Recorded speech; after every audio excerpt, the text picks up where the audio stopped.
So this is my Stryker Pier cart. You can tell by the wheels, it's not much good in soft sand. I like it. I added a bait table. The problem is, I don't know if you can see this. The hardware is all loose. It gets sloppy every couple of uses. So you can see the bait table jumping around just for me.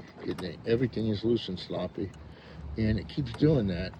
I've tightened it up several times. So I ordered some thread locker and some stainless steel hardware on Amazon. I'm waiting for that to come in the mail. But I'm going to have to redo the whole damn thing. So, okay, so the thread locker kit and the stainless steel hardware kit came from Amazon, and I found out that there's no 1/4 1 1/4 size bolts in there.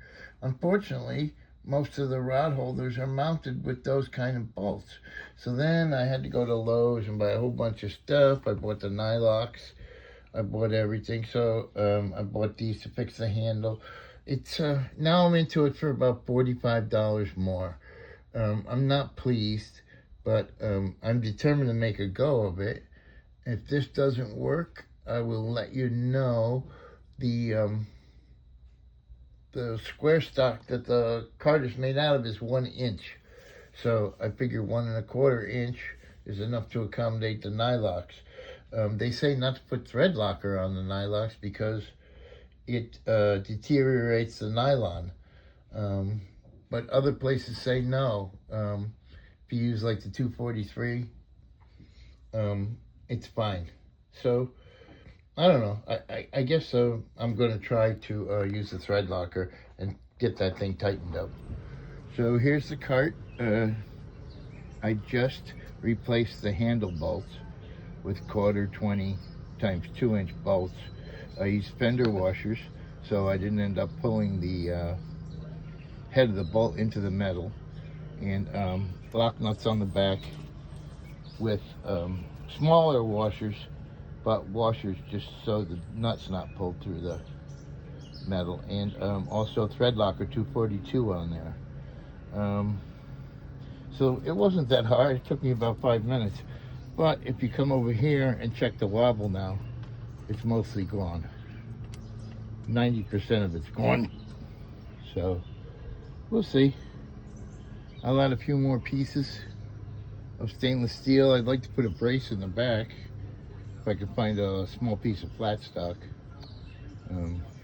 I took the pole holder off the back so I could stand the cart upright in the garage, and it takes up a lot less space. So what I have done now is used a fender washer and a 3 inch 1/4 bolt, and I went right through the rod holder, right through the bait table, and into the frame. Through the frame. There was already a hole there for the rod holder, but I reamed it out a little. Anyway, now the bait table's on there. Very solid. Very solid. I used the fender washer on the outside so I didn't damage the plastic too much. And now when I rock the cart, there's very little play in it. So, great improvement. It's a lot of improvement.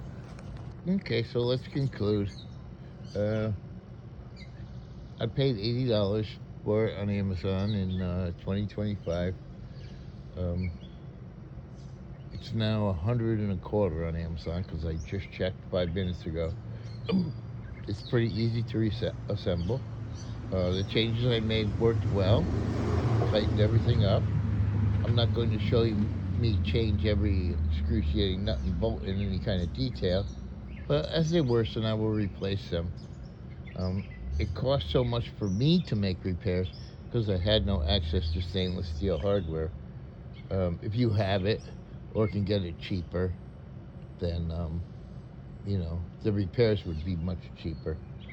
Remember, you can't use hex head hardware inside the rod tube. It will chew up your rod handles and ruin your pole. Overall, I guess I give the cart a B-. because even though the hardware is cheap and the steel is thin, it's very lightweight. So you can pick it up or move it or load it in the car. I see some of the DIY carts on YouTube. They're abominations that weigh a ton, so forget that. So yeah, overall, the cart gets a B-.